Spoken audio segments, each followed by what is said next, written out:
Dr. Stone Wars finale. Wow. A lot has happened. Okay, practically the aftermath of the Stone Wars. But sadly, there's one casualty. Tsukasa. The final conversation he had with Senku. Heart-wrenching din. He just talked to Senku until he gave out. Final scene. Sino yung pinakita stone statue? Sino yung pinakita statue? How to snap fingers? Wow. That's some ominous final scene. Okay. Indication that Dr. Stone will be back. Overall, not exactly one of the best finales this winter anime season, but it's a good one. It still set the tone for a future season. The pace, well, you gotta understand, it's the aftermath of the Stone Wars. So medyo mabagal yung pace. Understandable, right?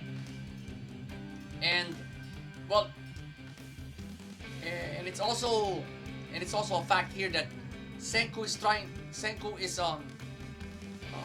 reassessing, if not readjusting his goals for the future, his plans for the future, right? His plans for the Kingdom of Science, right? So number one there is to master the science of petrification. He wants to get the bottom of it right away. Grabe. And now, let's talk about the flow. Okay, the first big gear shift here is when obviously Tsukasa passes away. It's obvious. Okay, so in order for them to preserve his body to keep his body from decaying, they put it in again a freezer Senku created. So doon nila nilagay yung bangkay ni Tsukasa. Doon nila nilagay. And of course, I feel sorry for Mirai. Ilang araw pa lang yata siyang revived eh. Eto, namatay ang kuya niya. Right? So I feel sorry for that child. Kasi yung her only guardian in this world is now dead. Right? Pero Senku is now trying to find a way to bring him back to life. Right? And he's now banking on that petrification event that happened 3,700 years ago, which turned them all into stone, which was how this show actually started, the great petrification event. And the last and probably the most crucial gear shift of this episode was, well, Senku decided to go to the source of that light, which is halfway across the planet. And the only way to do that is to build a ship. So excited ang Kingdom of Science. Uy! May gagawin na naman tayong gadget. Okay. Even the Kingdom of Might is now placing their faith on Senku. Maganda rin yung plot. It's, you can consider it a standalone plot kasi aftermath na ito eh. Ng, let's say, the final battle of the Stone Wars. What happened last episode, right? Well, all I can say is, are you happy now, Yoga? Are you happy now? Right? So, the plot was well executed. Alright? Now, I want to cite that funny, probably the funniest moment in this episode is when Gen and the others were able to revive a manga artist. Pagka-revive, ano deadline? Ano deadline? Binigyan agad ng pen at paper ni Ken. O yan, sige, trabaho ka na. So, we started drawing like crazy. And much to the awe of others, wow, it's drawing like crazy. Ito na ang talagang mga Stone Age people, they couldn't believe their eyes. Ang galing dumrawing. Kasi manga artist eh. It's probably the funniest moment of this episode. But it's a really good finale. But I could not cite it as one of the best. Right? I could not cite it as one of the best. So, Dr. Stone Wars finale.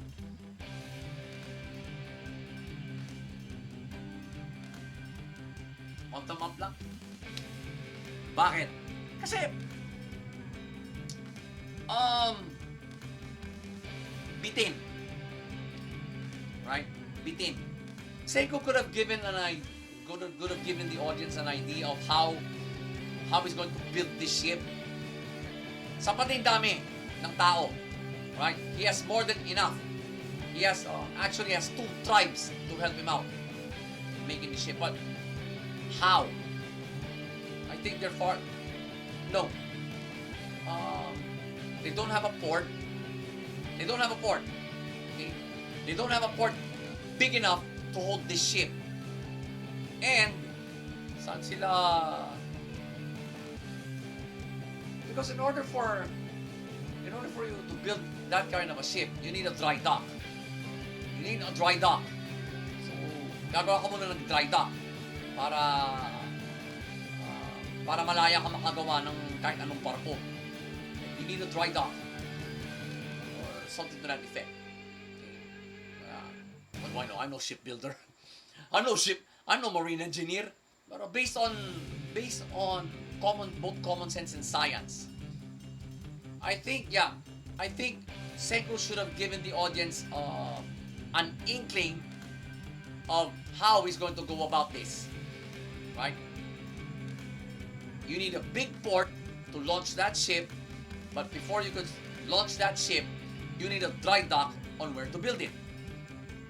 So yun. Right? Kaya, bitin. Medyo bitin ako. But, don't get me wrong, guys. Don't get me wrong, mga ka-lifestyle. It's a really good finale. No? Let's say it's season finale, Dr. Stone style. Right? Now, comparing it to the season 1 finale, this is way better. Kasi it was more empathic. It had a human side to it compared to the season 1 finale. Because I already saw the season 1 finale. Right? This had a more human touch to it. Kaya it's better than the season 1 finale. But sa pagkabitin ko, I could not put this as one of the best of winter 2021. If it weren't for the human side, for the human factor, the empathy side of this episode, I might have given it a lower rating. To tell you honestly, right? But don't get me wrong. Again, this is a really good finale. Okay? It's up to Dr. Stone standards, and it's way better than the season 1 finale. Right? So again, Dr. Stone Wars finale. Off the map, mga ka-lifestyle. In all indications, based on the final scene, the actual final scene where they were panning a statue that's about to snap its fingers, tapos has that evil look on its face. A look that's more evil than Tsukasa. Right? Baka yun ang susunod nilang kalaban. Maybe that will be the next main villain if Dr. Stone comes back for another season. So, well, in all indications, yeah, Dr. Stone will be back kasi nakalagay sa post-credit to be continued din. It will be back. It will be back. So, let's just look forward to it, alright? So, until Dr. Stone comes back, there won't be an anime as educational as it. The only its closest rival right now is Cells at Work. We all know that. So until both franchises come back, there won't be an anime as educational as them.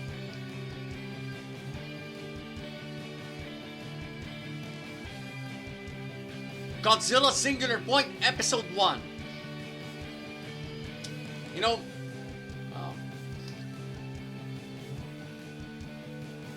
it's just the coming together of characters, right? Nothing extraordinary.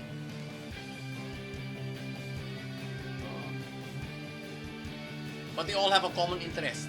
That radio lab, they're trying to piece together what's the cause of that alarm. Then, final scene, a pterodactyl suddenly appears, alright, on a over a fair, right? So,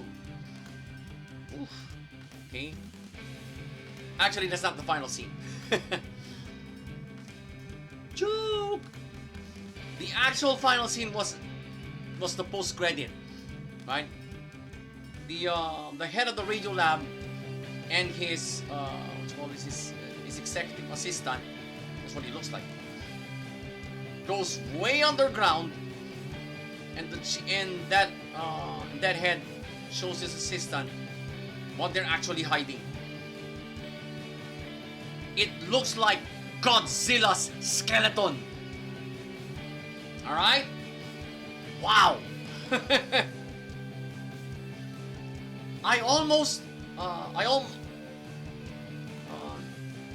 For most of the episode, I really wanted to give this, count this pilot out, but it's obvious now to me that this is part 1 of a 2-part pilot. Alright? Something big is about to happen in the next episode. Overall,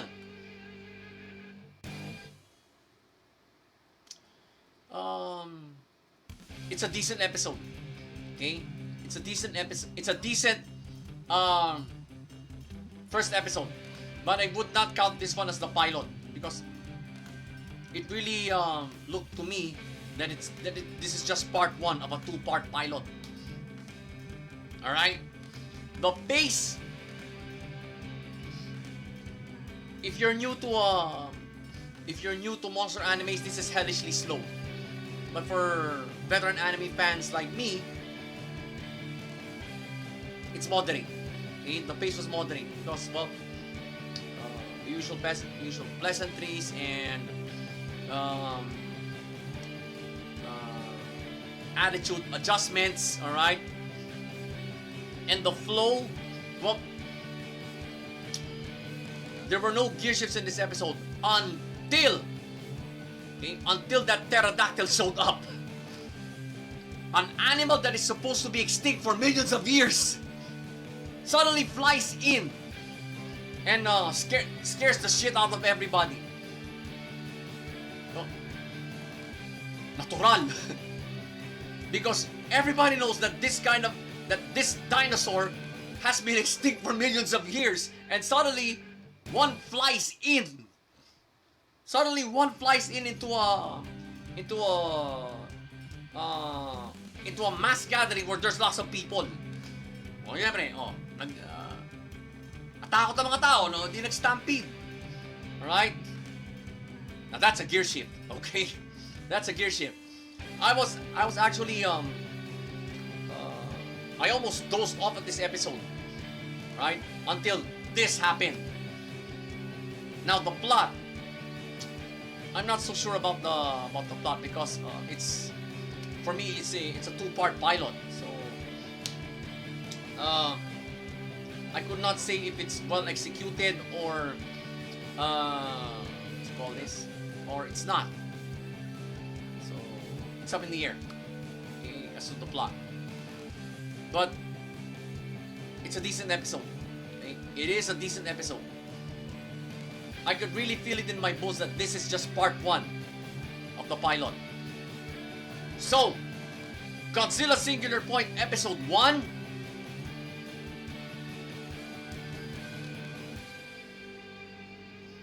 Bakit?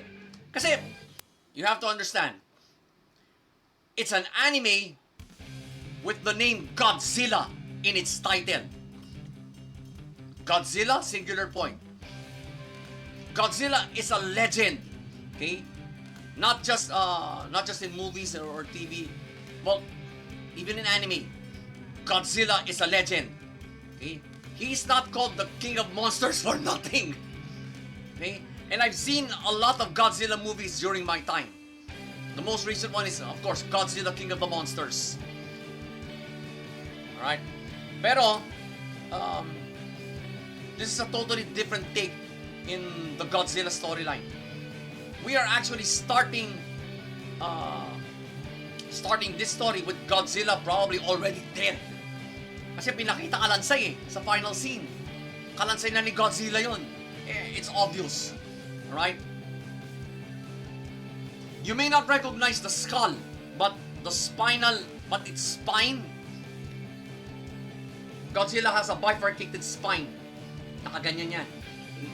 He has spinous processes which are very prominent. It runs down his back. Kaya very obvious. Now we all know, if you're a Godzilla fan, that spine of his lights up when he's about to fire his yung laser niyang ganun.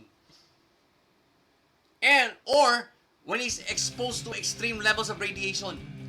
I think ina-absorb na yun. Ina-absorb ng spine niya. Okay? But, the reason why I gave it this, kasi, this episode started sluggishly. Alright? But, I kind of quite understand it because it's a totally different take on the Godzilla storyline. Okay? Kasi usually, well, I've seen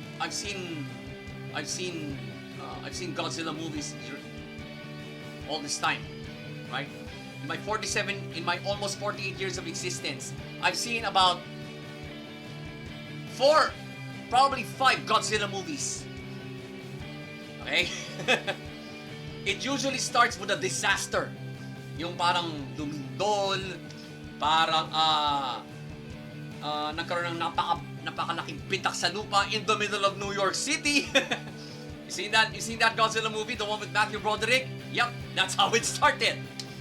That's how that Godzilla movie started.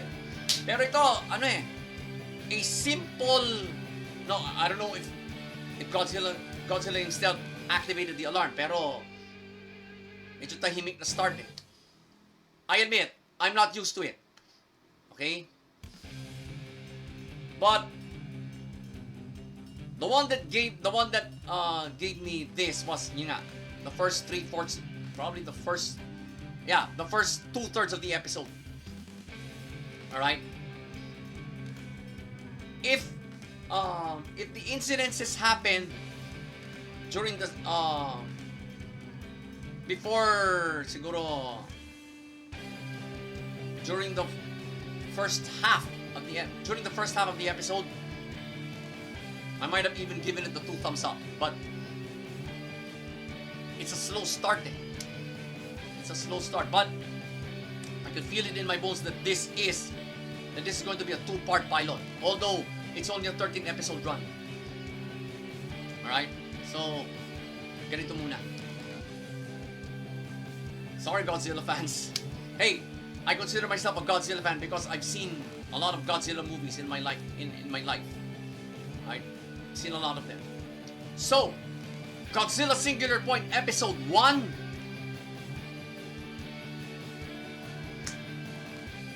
Well, I might have given it the lowest rating if it weren't for that pterodactyl incident. Akala nyo, mantakin nyo, mga ka-lifestyle. If you're having a convention or an open air event, then suddenly a flying dinosaur lands on your event, what would you do? Imposible hindi ka matakot because you know that animal has been extinct for millions of years. And suddenly one shows up. Right? Well, you can call that a once-in-a-lifetime event because it happened during your lifetime, right? So let's just wait for the second episode. But my suspicions are very strong right now. This is just part 1 of the pilot.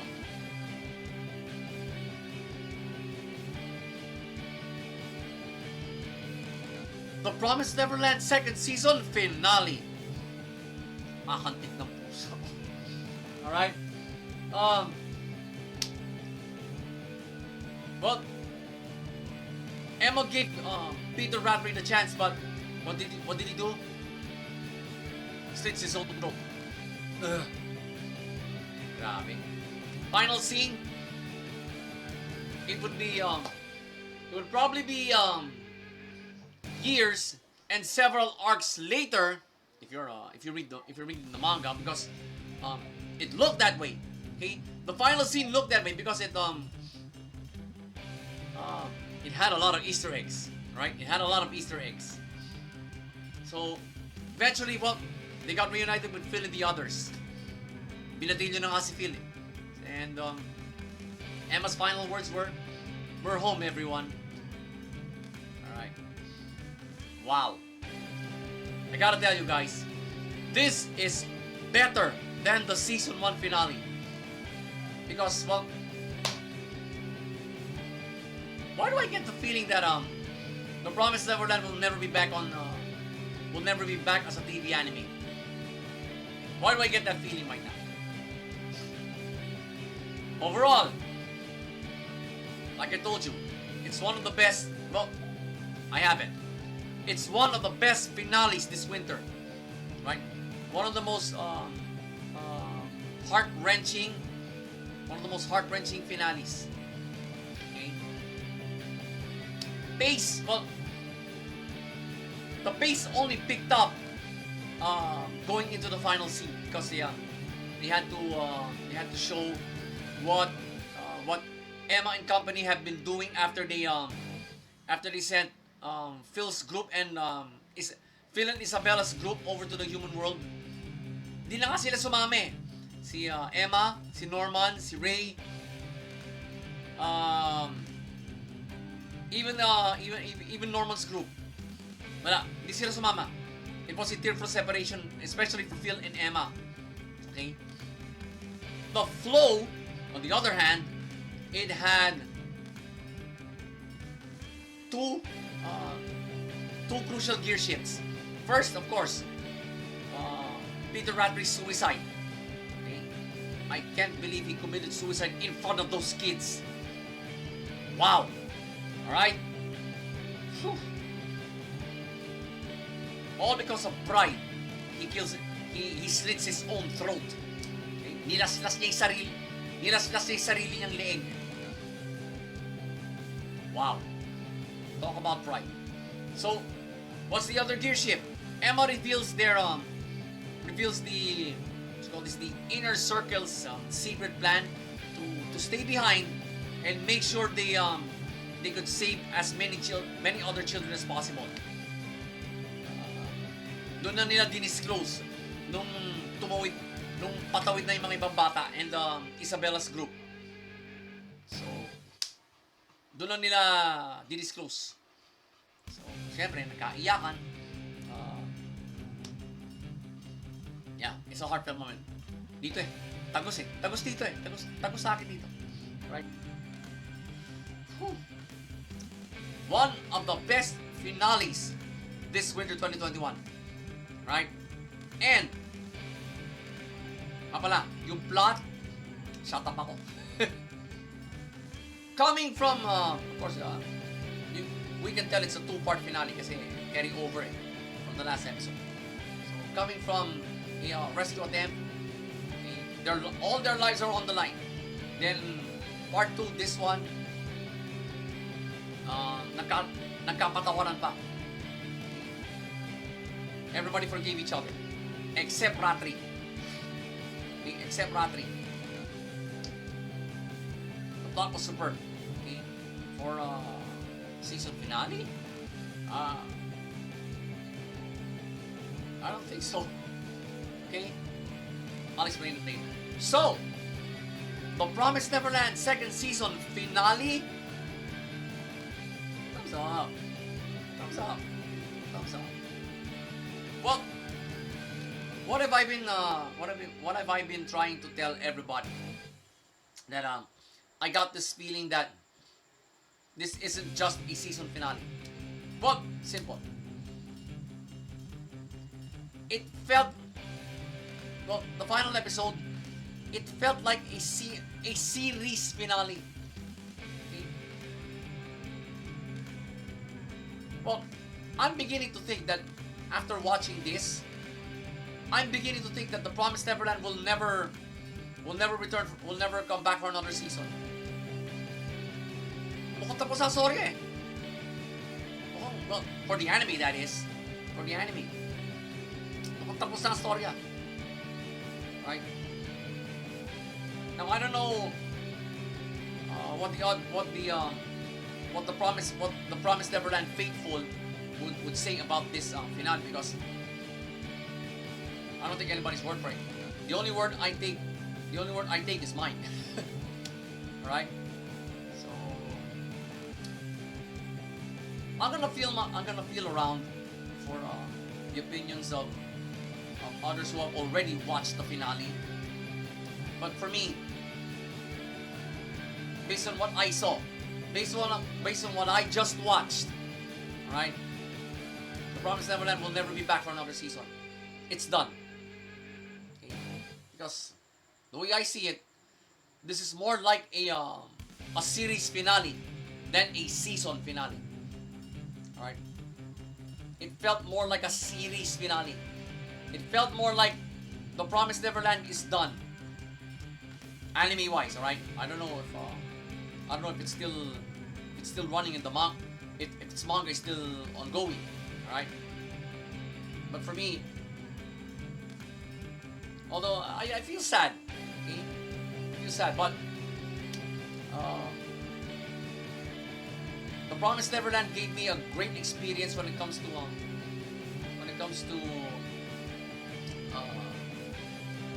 apocalypse animes. I can consider this an apocalypse anime kasi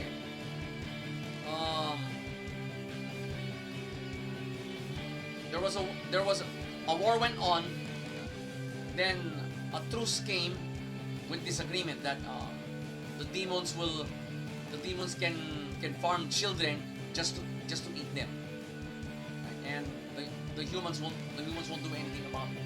Parang ganun yun.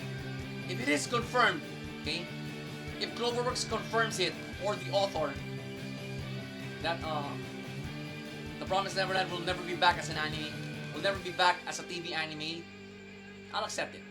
Right? I'll accept it because it felt like closure. The final scene of this finale felt like absolute closure. Alright? Pero ang galing. Right? One of the most unique storylines in anime, The Promised Neverland. I've been an anime fan since 1978, so I've nearly seen them all. Promised Neverland talagang its storyline is really unique. And if it goes out this way, so be it. Gave me a great experience. So again, The Promised Neverland second season finale. 2 thumbs up. Okay. Heartwarming 2 thumbs up. So that's it. Nothing else to say. Hope that the 2 major arcs they skipped between episodes 6 and 7. 6 and 7. Episodes, tama. Episodes 6 and 7, tama. Episodes 5 and 6, sana gawin nilang ano yun eh. Sana gawin nilang, what? Movie, OVA, or another season of The Promised Neverland.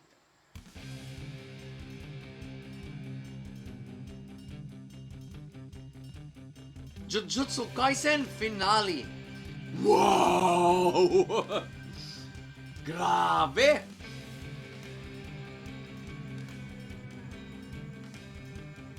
And I still haven't gotten over Fushiguro's use of his domain expansion for the first time. May hangover pa ako dun. Wow! And, okay, this is probably the first time Itadori actually uses Black Flash in a mission. Right? Galing! Ang galing! And you know what? There's a moral lesson here in the finale. Believe it or not.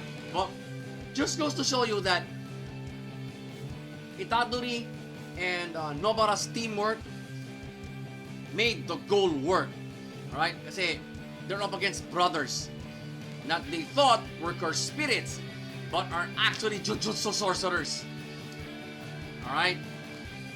Laban. Then, well,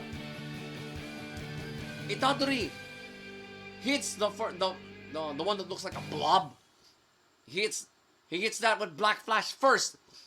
Tapos switch sila ni Nobara. Then when he had the chance, he hits Black Flash on the other one too.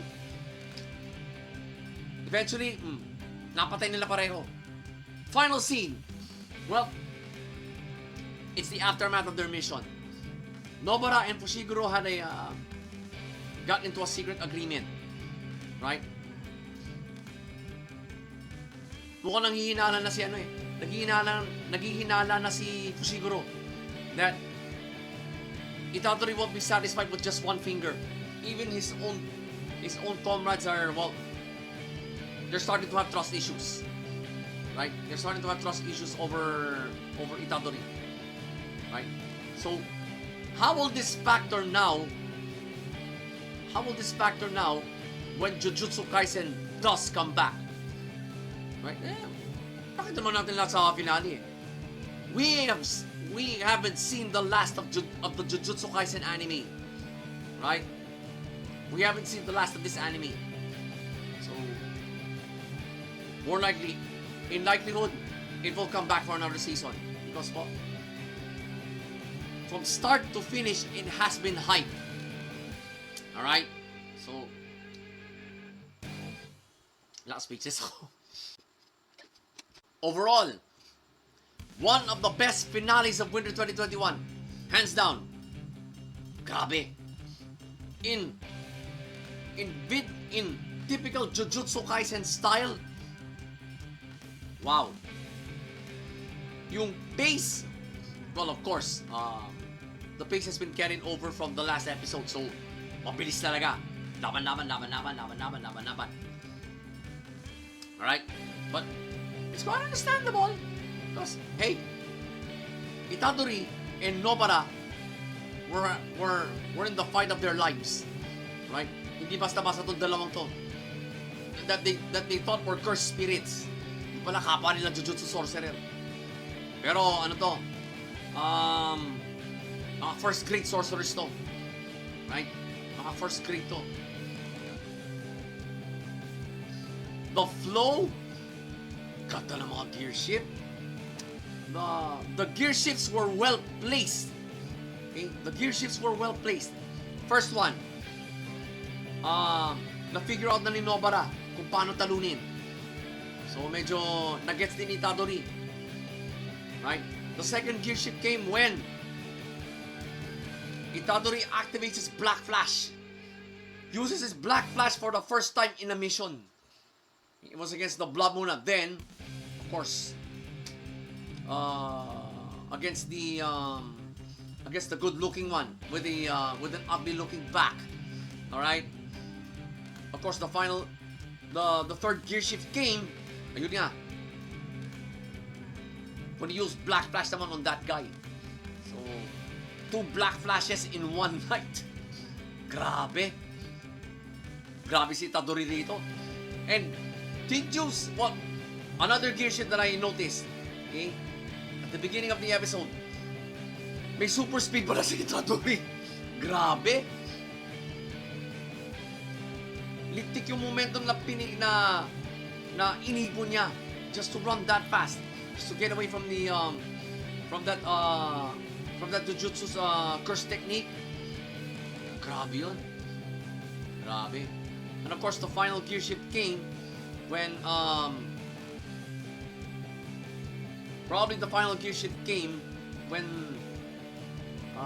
Itadori was conversing with Sukuna. Right? On heart to heart kasi he actually threatened Sukuna. Yeah. I dare you not say that to them.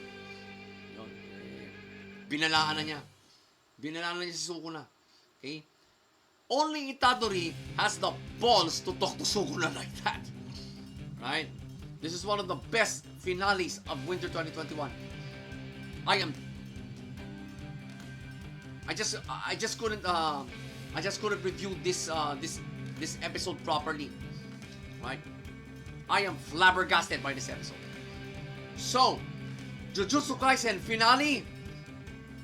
2 thumbs up and a big yeah. Grabe. Like I said during the review of the pilot, the hype is real. Right? But if the Crunchyroll Anime Awards happened now, yep, they are the anime of the year. They can be anime of the year. If and only if Attack on Titan did not air. You know, this was the only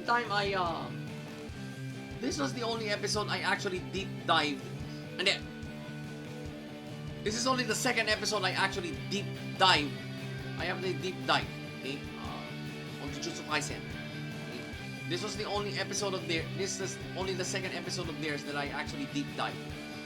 Kasi, pinapulot ako moral lesson eh. Alright? Yeah. Teamwork makes the dream work. Kasi kung nagkanya-kanya si Itadori Nobara rito, wala. Nakabangkay sila ngayon. Bangkay sila ngayon sigurado. The first time I actually deep dive into Jujutsu Kaisen was episode 4. Alright? Noong time na pinalahura ni Sukuna yung isang curse spirit, wala lang. Trip lang niya. Right? Power trip. Moral lesson there. Power corrupts. Right? Absolute power corrupts absolutely. And we all got to see how evil Sukuna is. We all got to see how evil Sukuna is. Yeah, well, again, the hype is real. Right? The hype is real. So, but like I've been saying in past digests, never binge watch a single anime. Right? Especially Jujutsu Kaisen. Watch it week by week. Okay? Episode by episode. Right? Ang ganda eh. Right? I never thought Jujutsu Kaisen has this much actually has a deep dive factor. Okay? But it only showed its deep dive factor in 2 episodes. Okay? I only saw it in 2 episodes. But it's a great anime. Don't get me wrong. Don't get me wrong, mga ka-lifestyle. It is a great anime. Right? It deserves the hype. Right? It deserves the hype. And well, this isn't over. This anime isn't done. So we haven't seen the last of the Jujutsu of the JJK anime. So well, but nothing has been announced yet. But by the way, this finale looks, it will be back. It will be back. So again, Jujutsu Kaisen finale. Thumbs up. Whew. MAPPA has every right to be Studio of the Year. Because, well, 2020 has been a good year for them. Attack on Titan final season, Jujutsu Kaisen, God of High School. Right? And now in 2021, they're going to put out another new anime, which is I forgot na. But anyway, for Jujutsu Kaisen fans, you deserve to hype this anime because it's really, really good. Okay? Not counting, I'm not counting the fight scenes, I'm not counting the fight scenes, but the rather deep storyline. Okay? The rather deep storyline, because so much is at stake. Okay? The high stakes storyline, right? But we can all handle it. Don't worry, we can all handle it. So, well, kung may balita kayo na babalik ang anime na to, well, let me know in the comments. Okay, let me know in the comments. But I got a really good feeling that Jujutsu Kaisen will be back.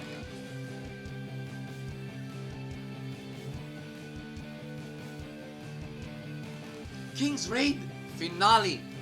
Wow!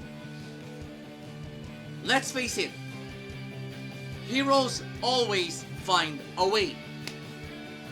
Right? Castle finally kills the Dark Lord. But at what price? Well, at the life of his own father, King Kyle. But for a fleeting moment, father and son finally meet. Yun nga lang, King Kyle passes away after that happened. Final scene. It's actually a post-credit. So, before, well, they get to Team Castle goes on. Well, it's obvious they're going on a new adventure, like with lots of money. Yeah. Isipin agad ni Cleo gastos eh. Oh, kinuha sa kanya ni Frey. Yeah, the usual adventurous self. They're on their usual adventurous selves again. And that's all. If there's any indication, King's Raid isn't over. We haven't seen the last of King's Raid. Okay? Overall, yeah, it's one of the best finales of Winter 2021. Alright? The base, okay, first half of the episode, siyempre, laban. One OP move after another between the Dark Lord and Castle. Ang nakasalba kay Castle, yung pendant ni Ilya na naki-reheat. It automatically turned on, became his armor. Galing. Alright? For a good 5 seconds, he was the king. Si Castle. May kasama pa kasing Corone. Kaya for a quick 5 seconds, Castle was the king. That's why he was able to successfully kill the Dark Lord. Right? Nagsama na yung Holy Sword at saka yung ginawa ni Ilya nung na pendant it was supposed to be for King Kyle. Pero si Castle na nakagamit. It was ano pala yun? It will magically expand into special armor, which it's obvious, which prevents the wearer from absorbing dark energy. And that's the way I see it. Now, the flow. Got the gear shift, alright? The only gear shift I saw here, okay, the only good gear shift I saw here was from out of nowhere. Castle stabs the Dark Lord with the Holy Sword. Yun lang nakita ko dito.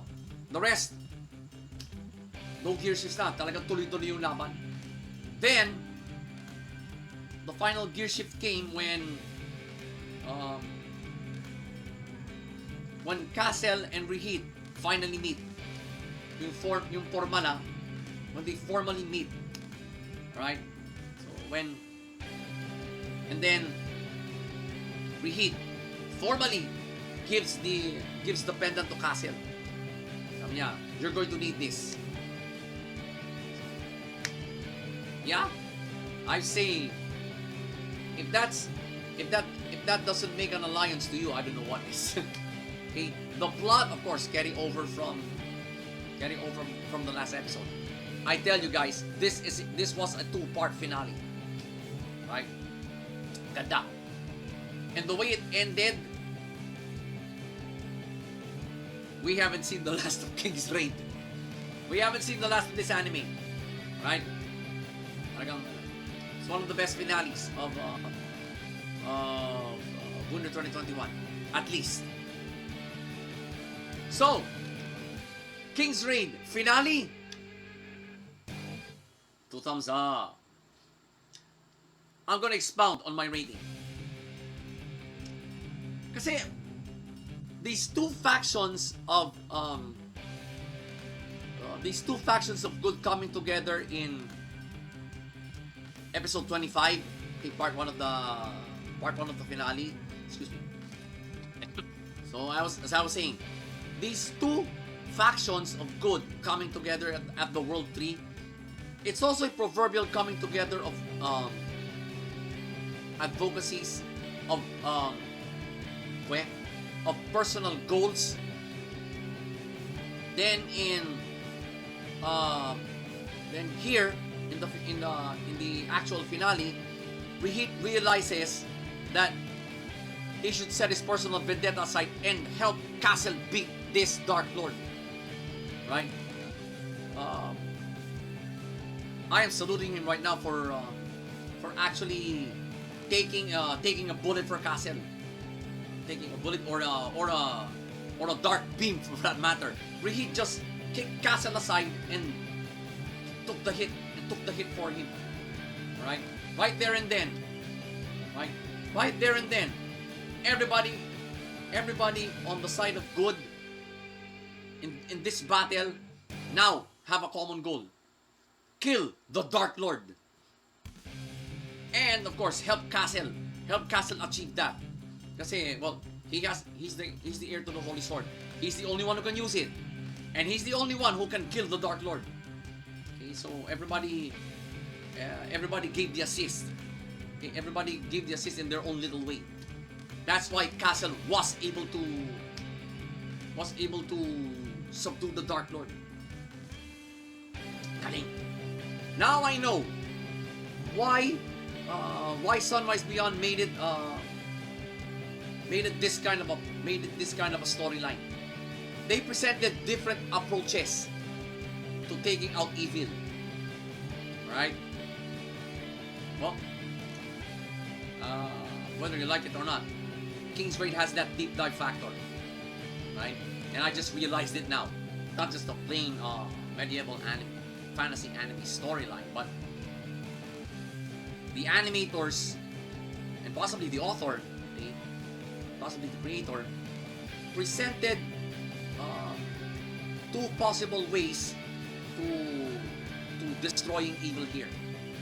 Then, in the final 2 episodes, they all came together.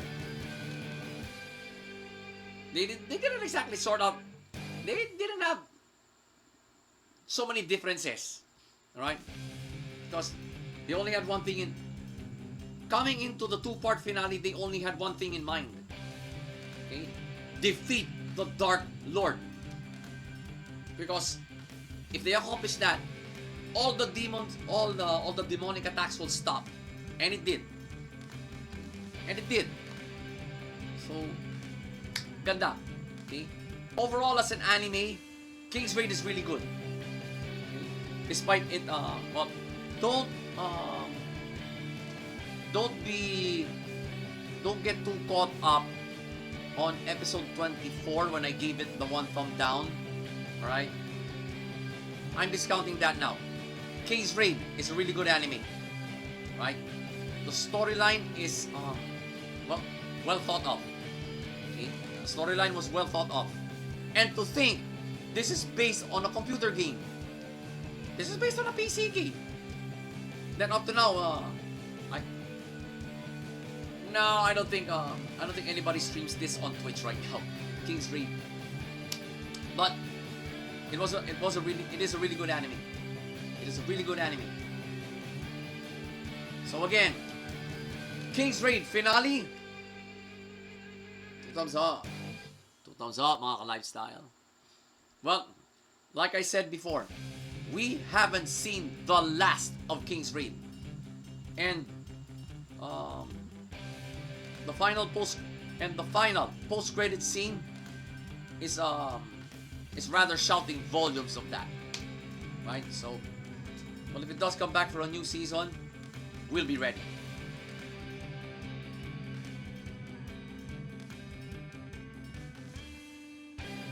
Attack on Titan final season, episode 16. I'm gonna explain why later. Alright? So, basically, Yelena discloses Zeke's euthanization plan to Armin and the rest of Eren's closest friends na nakakulong ngayon. Na kinulong nila, actually. So, right? Then we see Peak suddenly siding with Eren. Then, final scene. Well, Peak fools us all. Ayun pala. Marley is already on the island. And Reiner is commanding the Reiner is the commander. So, well, what were Eren's final words? Bring it on, Reiner. That's how bad he wants to kill Reiner. That's how bad Eren wants to kill Reiner. Alright? Overall,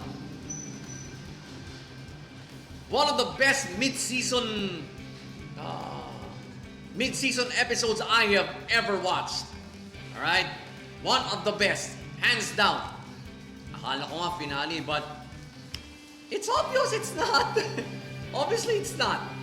So, well, the pace in the pace medyo may kabilisan, but totally you can still comprehend it. Okay? You can still comprehend it. Because it all led to, well, Peak's deception. Right? Pero don't get me wrong, guys. Eren was ready. Eren was ready if ever bottom line. Eren was ready for a double cross. Right? Eren was ready. So yung flow, well, the biggest gear shift of the entire anime is when, well, Peak deceived us all. Yung pala, Marley was already on the move. Andun na pala sa Paradise. And all they were waiting for was Peak's signal. Grabe. Right? Now, before that gear shift, there was another gear shift. Of course, Yelena's disclosure of Zeke's plan. And before that, we find in the start of the episode that Zeke is still alive. But we have no idea if Levi is also alive. Hindi natin alam kung buhay pa si Levi. Kasi hindi pinakita. Okay? Grabe. Now the plot carried over from the last episode. So, pero this one was better in execution. Okay, this was better in execution kasi it just told us that Attack on Titan will be on a mid-season break. And well, Yun lang. Speechless. Right? One of the best mid-season episodes. Okay? Yun lang masasabi ko na. So, Attack on Titan Final Season, Episode 16. 2 thumbs up. Hey, 2 thumbs up, mga ka-lifestyle. Here's another reason why. Kasi, again, I've googled some search results, and Attack on Titan is being maligned again just for this episode. Now, hindi ko talaga alam kung bakit minamalign ang Attack on Titan in some episodes, especially this one. Bitin kayo, deal with it. Alright, for veteran anime fans like me, it's okay. It's okay. Because that way, I get to take a break from this anime. So that I can watch other animes naman. Okay? Pace, flow, and plot ng buong episode na to, galing. Right? Galing. Eren was ready for a double cross. Okay? Let's go to show you how much how much character development he has undergone. Okay? Eren has the biggest character development here. Probably in the entire show. Okay? You've seen him from a fledgling newbie to one of the most merciless scouts ever. Then he is now leading his own movement. Okay? Well, basically he's a terrorist now. An OP terrorist for that matter. Tandaan nyo, he is not just a founding titan. He also absorbed the power of the Warhammer Titan in episode 6. Episode 6. And you know how he did it. We all know how he did it. It's not a pretty sight. So, when it comes to character development, Eren Yeager is number 1 on the list dito sa show na to, sa Attack on Titan. Okay? I don't know, but like I said a while ago, kung nabitin ka, deal with it. Right? If you're dumbfounded with the ending, then just wait for the next time it resumes airing. Right? It has been announced. Final season will have a part 2. Mappa mismo ang nag-announce. So, well, see you next winter for part 2 of final season. Yun lang naman eh. Right? In the meantime, watch other animes. So again, Attack on Titan Final Season Episode 16. 2 thumbs up. 2 thumbs up, mga ka-lifestyle. Let's make an assessment right now. Just a small one. Attack on Titan has become a legit franchise. A legit anime franchise. Kasi nakarami na rin season eh. Itong final season, 2 parts pa eh. Okay? Merchandise abound, cosplays abound, even on TikTok, okay? TikTok, YouTube, even on Twitch, you can see someone cosplaying an Attack on Titan character. But I would love to see someone cosplay an actual Titan. Okay? That would be the icing on the cake. That would be the ice cream on the halo-halo, alright? So, well, we'll be taking a break from Attack on Titan Final Season, obviously. All I can say right now is, see you next winter for part 2 of Final Season.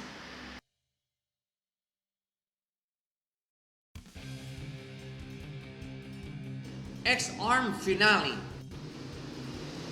Grabe. Medyo nakakayak.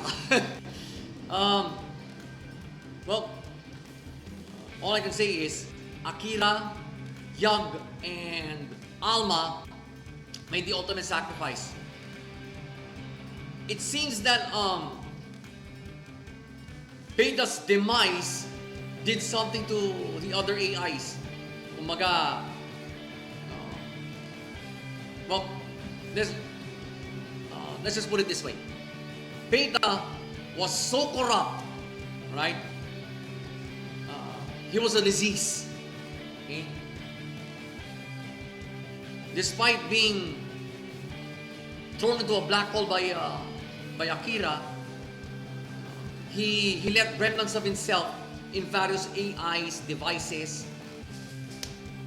So, as a result, the world's electronic systems are in chaos.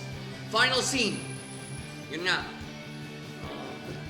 Akira, Alma, and Yug decided to just totally end the chaos by triggering a nuclear explosion from 100 kilometers above, because that will cause an EMP reaction.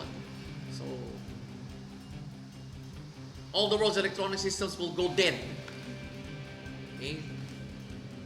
Ang reason niya, better that than to have these AI monsters flourish. Well, he's got a point. Okay? Kumbaga, damay-damay na.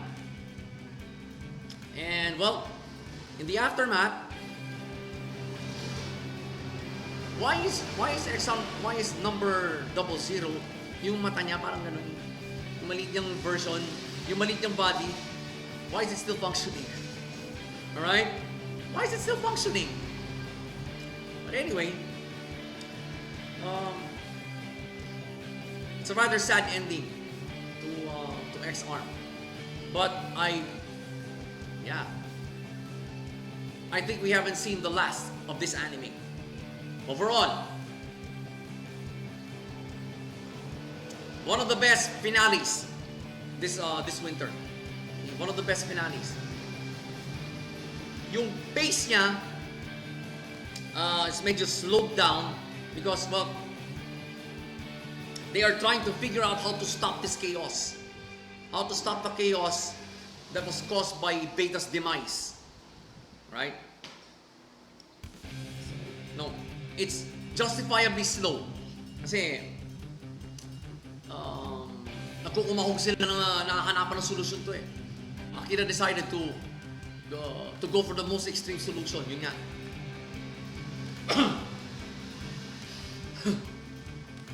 Trigger a mass EMP all over Japan.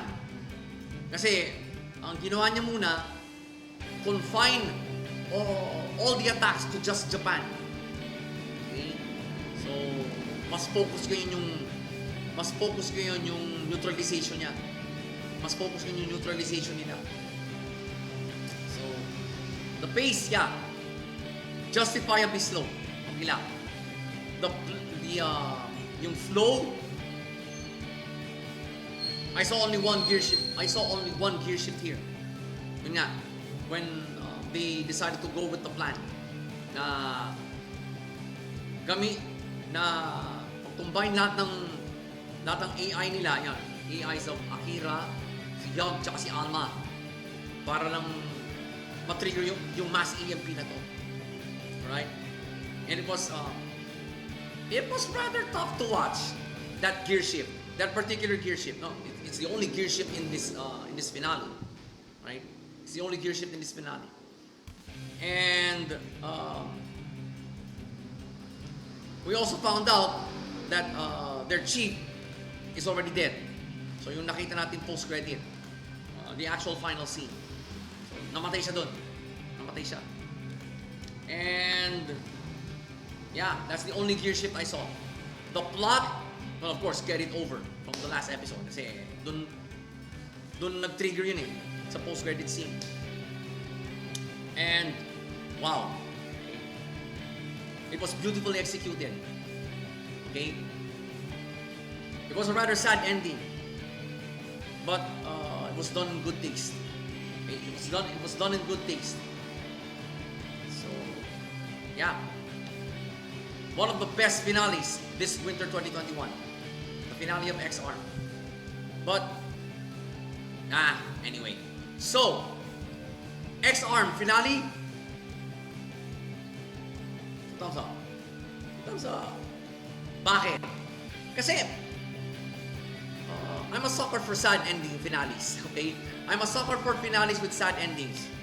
Assassination Classroom, ano pa ba? Yashahime, okay? And, yan, now X-Arm. Okay? Bihira kasi na magkaroon ng ganitong ending ang isang cyberpunk anime. Right? Bihira. Usually the heroes walk away alive. Okay? Walk away in one piece almost. Okay? So bihira talaga yung ganitong klaseng ending sa isang cyberpunk anime. It's probably the first time I saw this kind of an ending in a cyberpunk anime.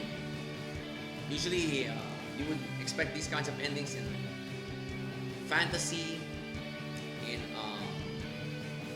romance animes. Okay, madalas yan. And sa mga bang genre? Mas madalas pa nga sa mecha eh. Mas madalas pa sa mecha. Remember the finale of Mazinger Z? For all those older anime fans, you know how that ended, right? You know how that ended. It's really sad.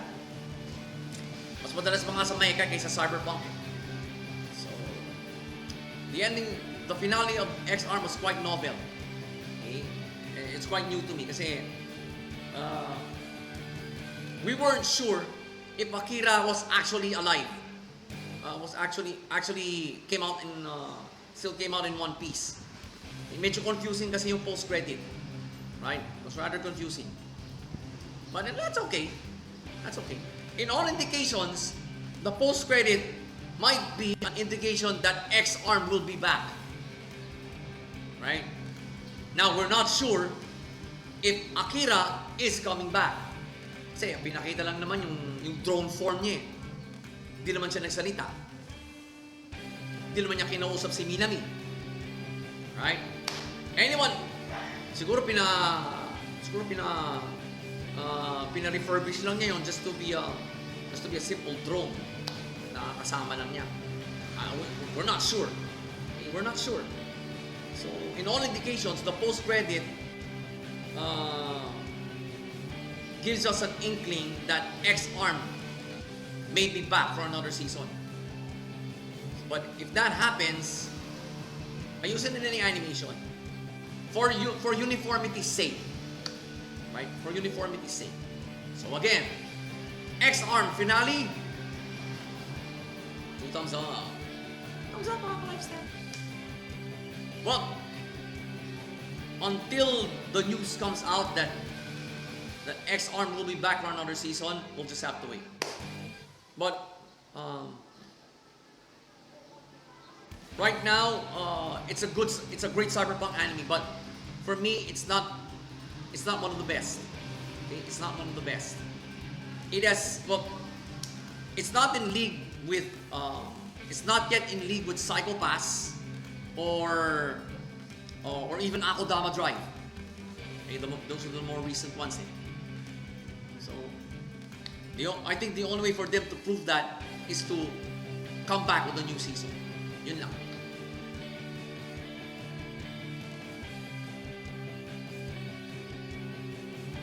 True Cooking Master Boy Season 2 Finale.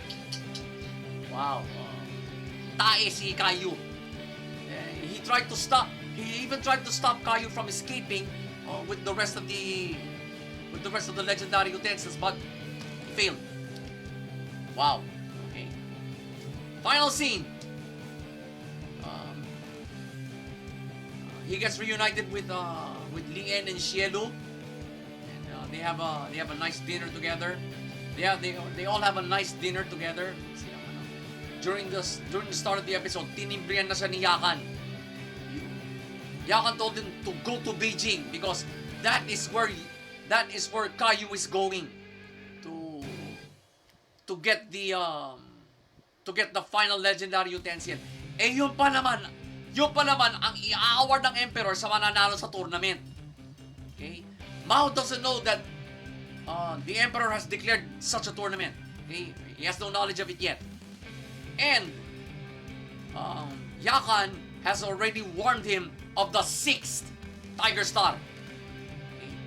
Okay? Hindi raw niya, according to Yakan, he doesn't know him personally. So Mao better be careful. Pero based on the original series, I think I know who he is. I'll explain later. Overall, one of the best finales this winter 2021. Alright? It may not have the slam bang fight scenes of Jujutsu Kaisen or the sad ending that Yashahime and X-Arm had, but the hero posted a huge win through, well, you can call that a motivational speech. Okay? This fueled the pace of the finale. Okay? This fueled the pace. Kasi, while he was giving that motivational speech, Caillou escaped. Dahil alam niyang, Mao is unconsciously turning all the other Kirin chefs against him. Mistokwa na habang nagsasalita sila Mao at si Yakan. So, like that. I never know he was a coward, alright? Tuwag pala to, wala palang yagbits tong si Caillou eh. Okay? The guy has no balls. Yung flow naman, okay? There were 2 big gear shifts here. The first one is, of course, Mao, what you call this? Mao indirectly shaves the Cooking Underworld's membership by at least half. Kasi karamihan sa mga members ng Cooking Underworld nakatira dun sa Mount Liang to train under Caillou. That's a big gear shift. Kaya nga mistokwa na si Caillou eh. Because he knows, he's the loser of this battle. The second gear shift came when Yakan himself explained Mao's dish, yung Mao's winning dish. Okay? 108, basta 108 eh. 108 is the number of bandits that founded the Cooking Underworld. Okay? Mao knows this because of his mother, who went against the Cooking Underworld nearly all throughout their cooking career. Kaya nga sinabi ni Caillou nun while he was escaping, "You Mao Xing, you and your mother are both an eyesore." Final gear shift came, of course. The Emperor announces the Imperial Cooking Tournament. Kaya pala pupunta si Caillou doon, gusto niyang sumali sa tournament na yun. Because he is after the final legendary utensil, which the Emperor himself will award to the champion of that tournament. Alright? Grabe. Yung plot, well, of course, carry over from the last episode. This is a 2-part finale. Okay, I can feel it in my bones. I've seen the original series. This was how the original series first told the story of Cooking Master Boy. Okay? 2 parts parate yun. Yung major, to cap off a major arc, 2 parts parate. And, wow, okay, it was well executed. It was, the plot of the entire 2-part finale was well executed. Nag-culminate dito sa finale. The actual finale. Like I said, one of the best finales of winter 2021. And I don't care what other anime critics would say. They might find this bland. They might find this not exciting. No effects. Bullshit. You don't know a good fuck. You guys don't know a good fucking story, even if it stares you in the face. Alright? So, True Cooking Master Boy Season 2 finale. 2 thumbs up. Alright? And a big 2. 2 thumbs up and a big 2. Okay. I'm going to divulge to you guys kung sino ang sinasabi ni Yakan na 6th Tiger Star. Based on the original series. Now, it's okay if you don't. It's okay if you don't want to hear it, but it's okay if you don't want to hear it. You're free to skip to the next review or even skip to the next video. I won't hold it against you. But I know some of you want to be spoiled, so here it is. The 6th Tiger Star is more likely Faye. Because in the final, I think in the final 3 episodes, nabisto in the original series, okay, nabisto siya ni Mao mismo that he is part of the cooking underworld, the 6th Tiger Star. Na-infiltrate na pala niya ang Imperial Palace. Okay, so that is to the Imperial Army, that's a red flag. That in itself is a red flag kasi na-infiltrate na sila ng ng isang belligerent organization. That proves a danger to the Emperor and his family. Security risk na yun. Naisaan sila ni Faye. Faye is part of the Imperial Kitchen. Okay, Dragon Chef siya dun. Nabisto siya ni Mao dun sa original series. He is a member of the cooking underworld. Hindi binanggit doon, I couldn't remember much of the original series, siguro middle episodes. The 5 Tiger Stars arc is practically new to me. So nung binanggit ni Yakan that there is a 6th Tiger Star whom he doesn't know that well. Doon, binalaan niya na si Mao. Binalaan niya si Mao bago siya namatay. That is my theory. If and only if True Cooking Master Boy comes back for another season. Pero in all indications from the post-credit, mukhang babalik eh. Imperial Cooking Tournament arc na eh. Alright? This particular arc, in the original series, hindi masyadong tinakil. Ang tinakal lang yata dito, yung team battle nila Mao and Faye. Nabisto na siya ni Mao eh. So kumuha siya ng teammates from the cooking underworld. Alright? Ganun nangyari sa original series. Then of course, sino pa ba kukunin ni Mao for Steve? Si Cielo at saka si Lien na lang. But I won't tell you who the winner in the original series is. I will tell you that once this anime comes back for another season, at kung yun ang itatakal na arc in the next season. Kaya, abangers!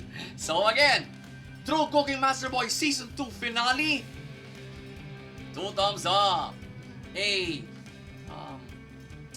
Iconic 2 thumbs up. Right? Now, kung babalik nga ang True Cooking Master Boy for a Season 3, I can feel it in my bones that the entire Season 3 will be the Imperial Cooking Tournament arc. Right? Ganda nun eh. Ganda. The Dumpling Brothers will be there. Of course, Faye will be there. The Cooking Underworld will be there. Yeah. To those who have watched the original series, you know what I'm talking about. You know what I'm talking about. So, if NES announces that this anime will be back for Season 3, I will be overjoyed because I got a good idea now what arc will they be tackling in that next season.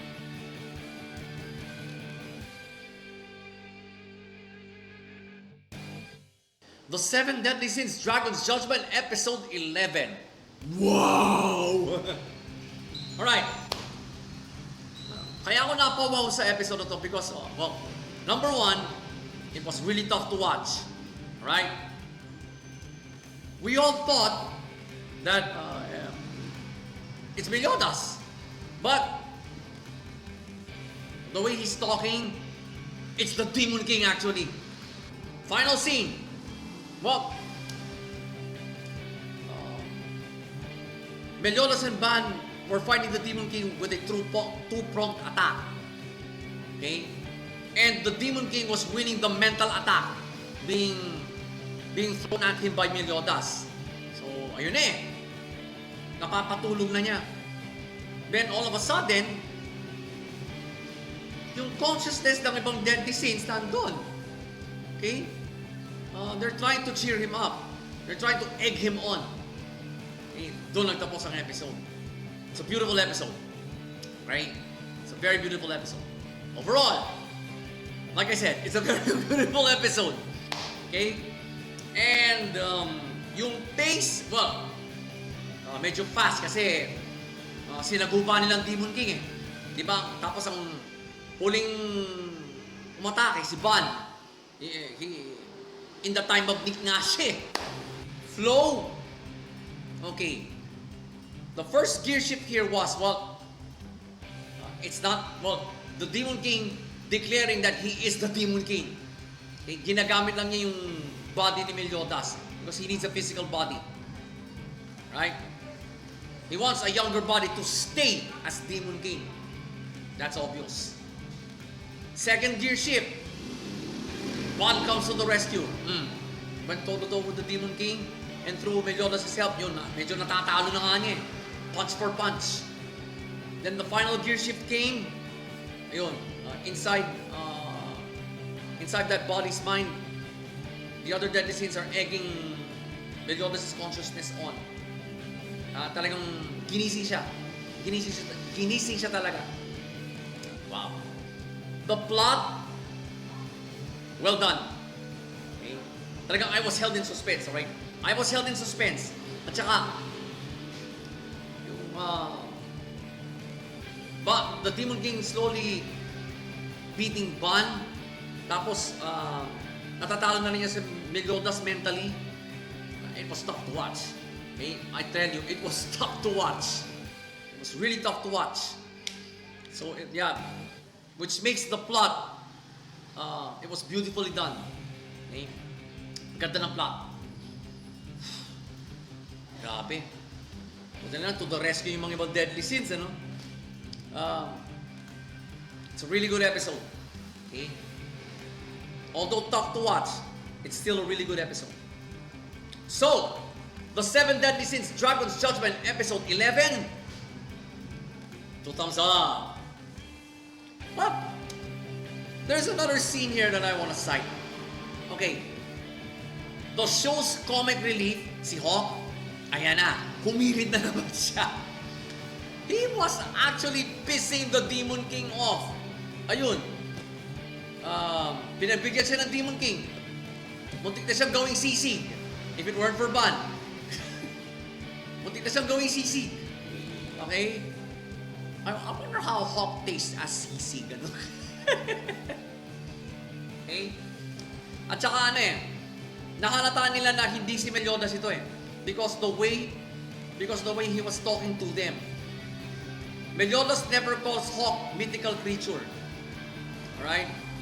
And much less talk to Elizabeth that way. Ba?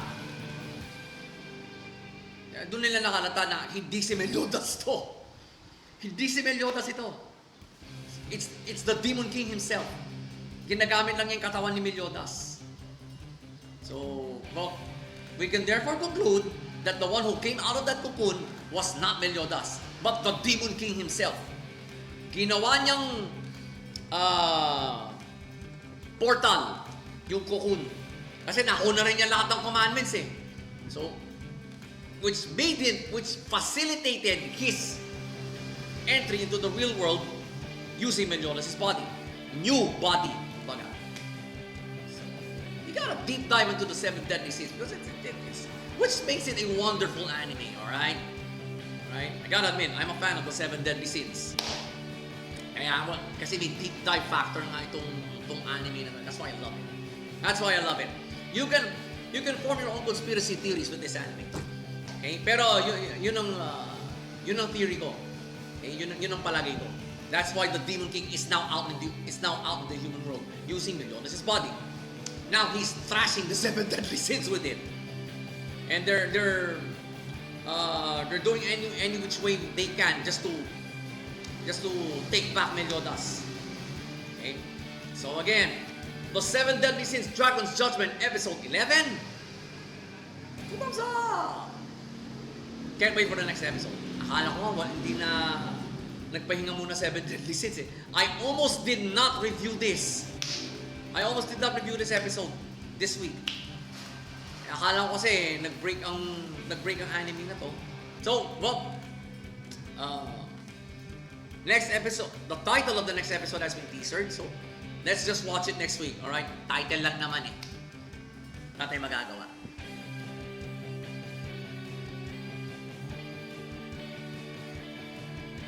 Log Horizon 3rd season finale. Well, call it a rite of passage, but the Young Adventurers did it. They finally beat the genius. And, well, they discovered its weakness. It's actually 2 geniuses in 1. Galing. Okay? Minori is quite the strategist herself now. Alright, syempre. Aral kay Shiro eh. Aral kay Shiro. And, well, Akatsuki said some things that may have put off Minori, okay, considering her own feelings for Shiro. Final scene. Alright? Well, usually pag sa mga finale the final scene is usually the post-credit scene. So, that's what we're going to talk about. Well, Shiro is planning to set out to Minami. Alright? The core of the guild wants to come along. And this strange priest, he wants to tag along as well. So, rest assured, Log Horizon will be back. Okay? In all indications. Overall, it's a really good finale. But, it's not enough for me to put it in the best finales of Winter 2021 listing. Alright? I'll explain. Okay? So, the pace. Yeah. First half of the episode, fast-paced kasi they're trying to take out, the Young Adventurers are trying to take out this genius that's causing all this chaos inside Akiba. Alright? At apektado ang mga senior members nila. Let's just say mentors, the adventurers they look up to. Alright? Sila ang apektado. So, it's now in their hands to save them. Yung flow naman, yeah. Alright? First gear shift is of course Akatsuki taking on the genius by herself. Kasi yung mga Young Adventurers medyo napuruhan eh. Right? Being the most skilled player on that raid, she had to do something, alright? She had to step up. And second gear shift would probably be, of course, they finally find its weakness, capitalize, they beat the genius. They killed the genius actually. They kill it. Third gear shift would be, well, could I say this is a gear shift? Kasi, after confessing her feelings to Shiro, Shiro also confesses that he's in love with someone else. And he has feelings for someone else. Hindi naman niya sinabi, pero, the camera pan to Akatsuki. So, we're forced to assume now that the feelings mutual between Akatsuki and Shiro. Okay? Yung mag-amo. Right? Pero, her friends were there to cheer her up, and they were successful at it. Right? So, they set out on their own kasi umiwalay sila sa party eh. Sila lang. Silang magbabarkada. Barkada mismo ni Minori. And the plot, well, carry over from the last episode. But it really slowed down. Okay, let's go back to the pace. Because of the plot being, this is actually, it's obvious, part 2 of a 2-part finale. Of course, after beating the genius, the pace slows down. Kasi aftermath na. And, yeah, it's really good. The aftermath is really good. Well, it's a really great finale. But, something is missing in order for me to put it in the best finales of Winter 2021 listing. Right? We'll get to that. So, Log Horizon 3rd season finale. 2 thumbs up. Okay, 2 thumbs up. Okay, here's my explanation. I gave it the 2 thumbs up, but I could not put it on the best finales of Winter 2021 list. Okay? They lost the kicker. They lost the kick. Okay? Dapat may sipa eh. Kung medyo kinulang sa sipa. Right? Medyo kinulang sa emotional kick ang finale na to. Right? Because, I don't know, a genius that thrives on despair, medyo natakal na yan nung araw sa mga ibang anime. Almost the same way. Okay? And they could have extended the battle scene a little bit for a few more minutes. Alright? Hindi pa nga na-cover yung the entire first half of the episode with it eh. Hindi. They could have extended the battle scene for a good 5 more minutes. Pero, well, I was actually on the edge of my, hindi naman, proverbially, on the edge of my seat.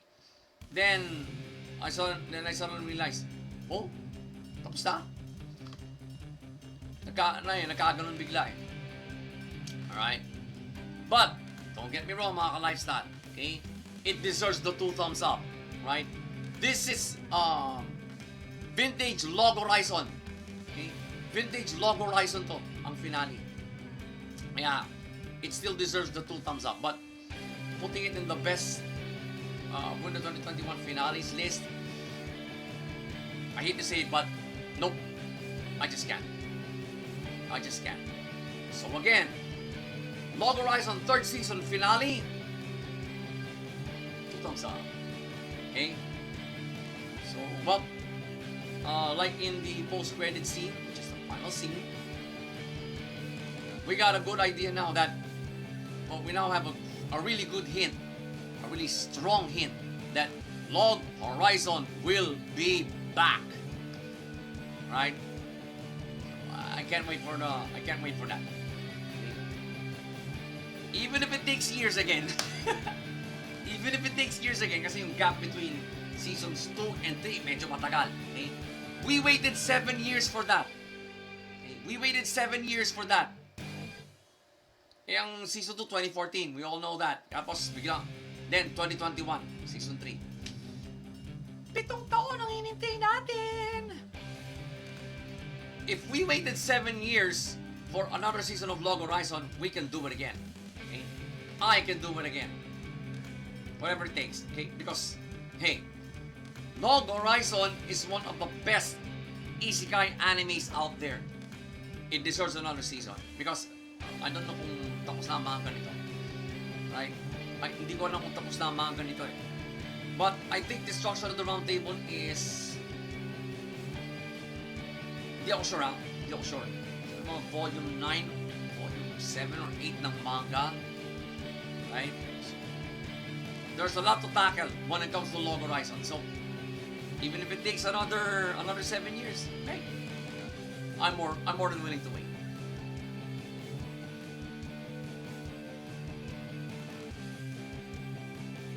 Beastars second season finale. Whoa! But, alright. It wasn't exactly a fight to the death, but sports-wise, well, Legacy beats Riz. Okay? Both Riz and Legacy were eventually arrested. Right? I'll explain later. Final scene.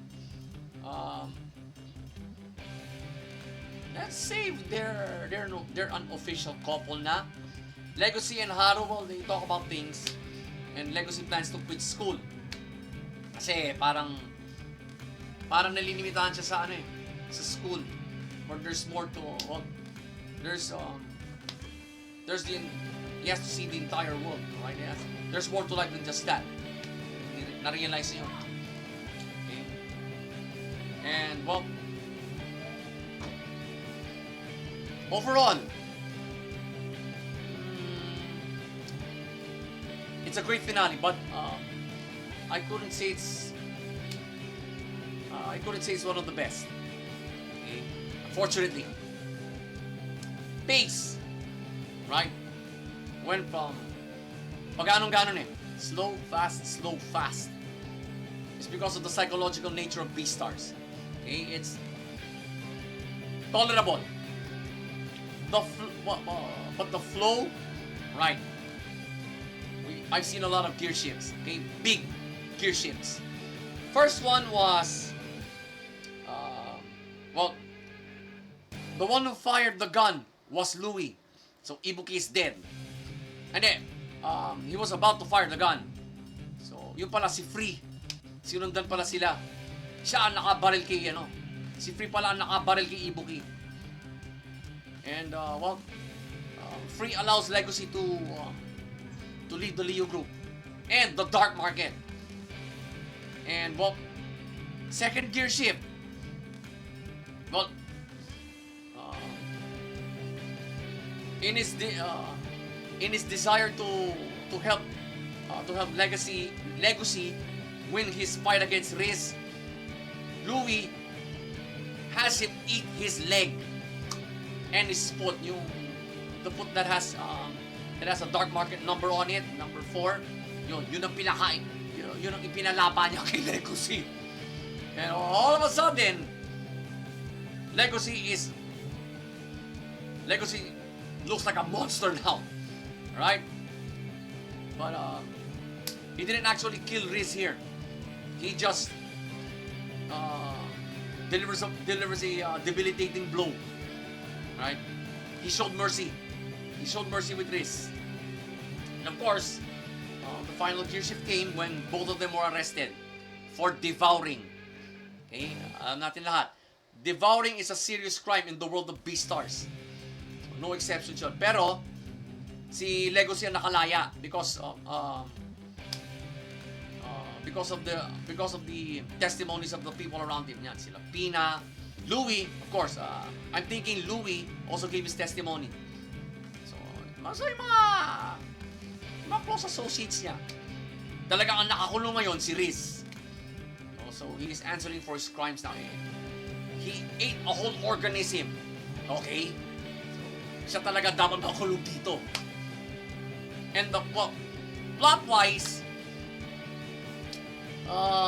yeah, well executed, but not the way I expected.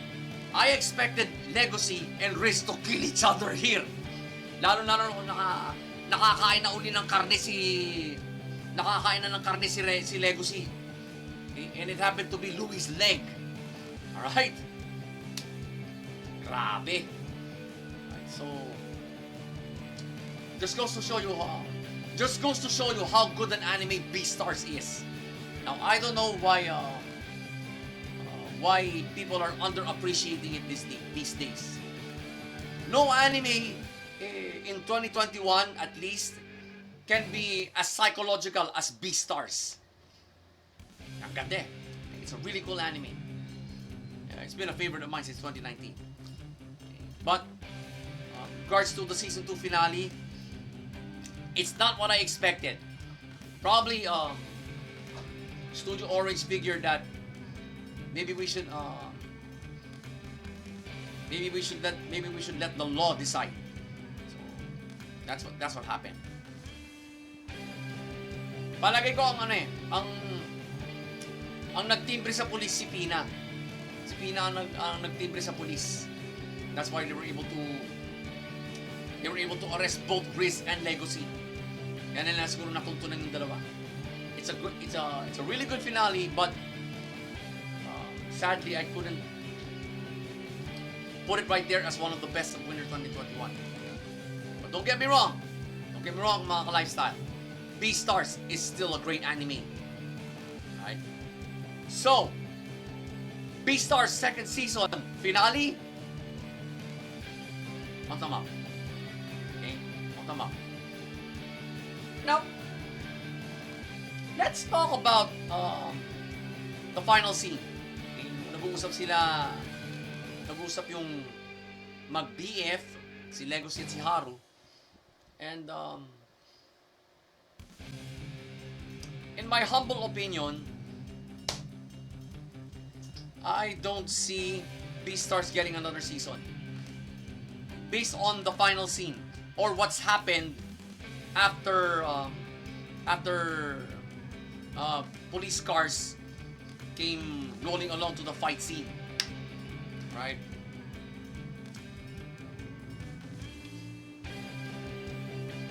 I don't know. I got this 60-40 feeling that Beastars won't be back for another season. Kasi parang ano na eh,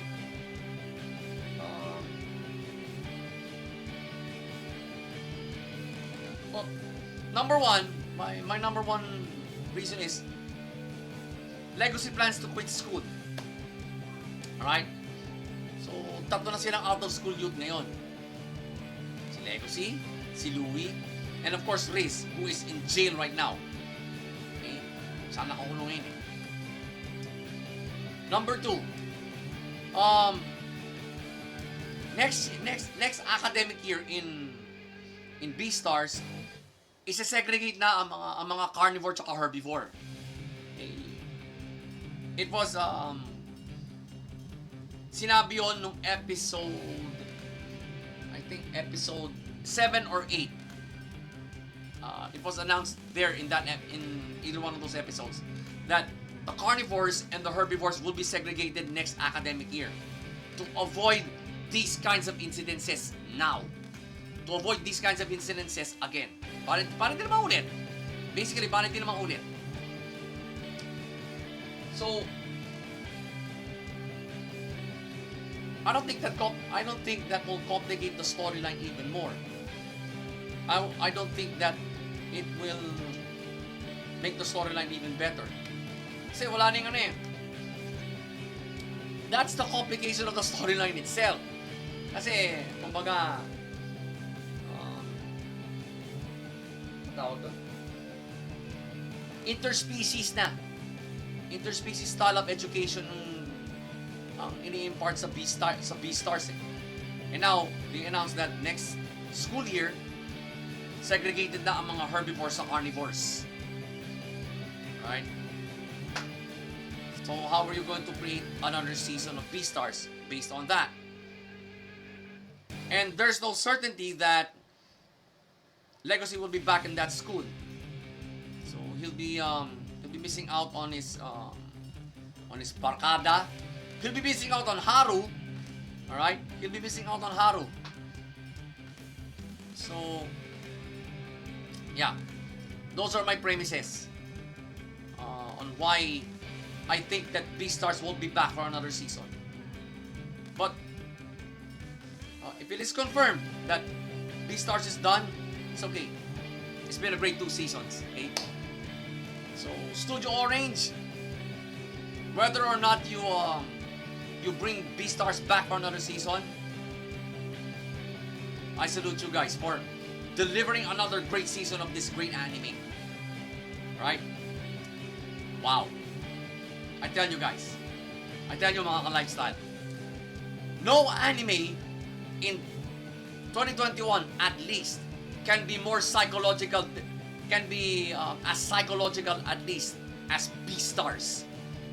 Now, if you're maligning Beastars, you're a fucking normie. Okay? You're a fucking normie. So again, Beastars second season finale. Sorry. One thumb up lang. Okay? One thumb up lang.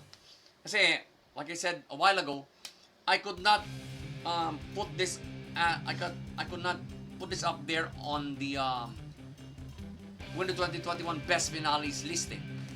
I couldn't.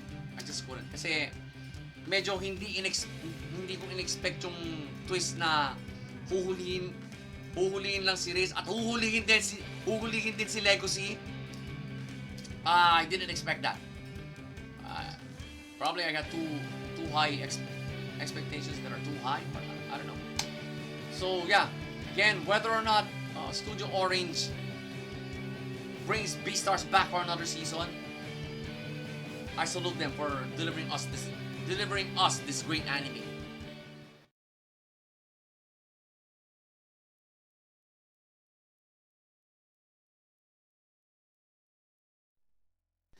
The Winter 2021 anime season has been